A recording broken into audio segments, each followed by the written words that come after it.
नमस्कार, हकीकत न्यूज में आपका स्वागत है। मैं हूं आपके साथ अंकिता। चलिए बढ़ते हैं मुख्य खबर की ओर। मित्रों, मोदी जी के शासनकाल में जिस तरह से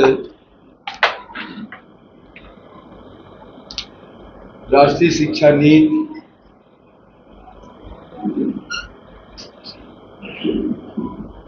का प्रारूप तैयार करके उसे लागू करने का प्रयास किया गया, जो 25 वर्षों तक लंबित थी। किसी भी सरकार में ये साहस नहीं था कि वो राष्ट्रीय शिक्षा नीति लागू कर सके। इसी तरह से जो पुराने कानून थे, चाहे वो न्यायपालिका से संबंधित कानून हो या श्रम न्यायालयों से संबंधित हो या और दूसरे क्षेत्रों से संबंधित कानून हो, उन कानूनों में परिवर्तन किया गया और 1300 के लगभग जो कानून देश की अर्थव्यवस्था को रोकने का काम करते थे, उन्हें खत्म किया गया। वैश्विक धरोहर सांस्कृतिक जागरण का काम मोदी सरकार ने किया है और आज एक एक भारतीय धरोहरों पर, भारतीय संस्कृति पर, भारतीय परंपराओं पर गर्व कर रहा है और इसका प्रकाश, इसकी आभा, इसका प्रभाव पूरी दुनिया में फैल रहा है। साथ ही जिस तरह से कृषि के क्षेत्र में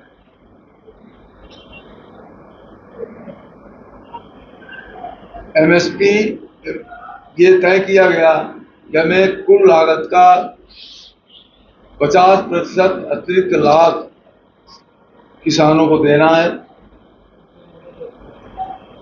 और हमने लगभग संपूर्ण फसलों का कृषि लागत से 50% लाभ देने का प्रयास किया है।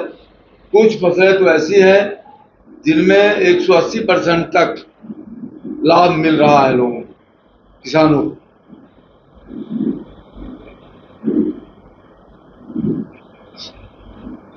ग्रामीण क्षेत्र की अर्थव्यवस्था को सुदृढ़ करने के लिए सीमांत और छोटे किसानों को आधार देने के लिए किसान सम्मान निधि का जो प्रावधान किया गया है, उससे कृषकों में आत्मनिर्भरता की भावना प्रबल हुई है। जब वो पीक सीजन होता है उनका, एक छोटे किसान के लिए ये राशि वरदान साबित होती है। अगर हम शौचालय का और मकानों का सामाजिक ऑडिट करें, मैं तो संख्या ठीक है, तो आज पहले हम लोग जाते थे तो गांव के लोग कहते थे कि नहीं, उस रास्ते से मत जाइए, वहां मानव की गंदगी पड़ी हुई। आज उन्हीं रास्तों में इक्का दुक्का गंदगी दिखती है, बाकी कोई सारे रास्ते गंदगी विहीन दिखते हैं। मानव गंदगी की बात कर रहा हूं, उसको दूसरा।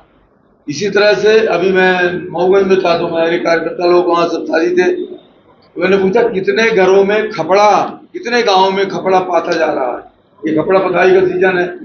अधिकतर आप में से अधिकतर लोग गांव के जनजीवन से जुड़े हुए लोग हैं, तो केवल 4 करोड़ मकान बना के नहीं दिया, 4 करोड़ का गुणात्मक प्रभाव ये हुआ कि अब लोग स्वयं का मकान बनाने लगे, पक्का मकान बनाने लगे और गांव में अब खपड़ा बनाने की प्रथा धीरे धीरे खत्म हो रही है, क्योंकि खपड़ेल मकानों की संख्या धीरे धीरे कम हो रही है। ये सामाजिक सोशल ऑडिट है ये। तो इस तरह से तमाम सारी ऐसी चीजें हैं जिनके आधार पर मैं कह सकता हूं कि 2047 का जो लक्ष्य है विकसित भारत का, मोदी जी का, वो एक राष्ट्रीय लक्ष्य बन चुका है। राष्ट्रीय लक्ष्य इस टाइम से कि आज हर व्यक्ति देश को आगे हुए बढ़ते देखना चाहता है और जो मोदी जी की नीतियां हैं उन नीतियों के प्रभाव से स्वयं उन कार्यों को करने पर तत्पर है।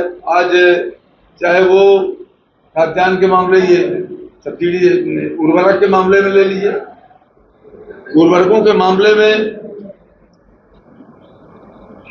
जो नुकसान खेतों को होता था, आज किसान नैनो यूरिया, नैनो डीएपी स्वयं मांगता है कि नैनो यूरिया होगी क्या, नैनो डीएपी होगी क्या।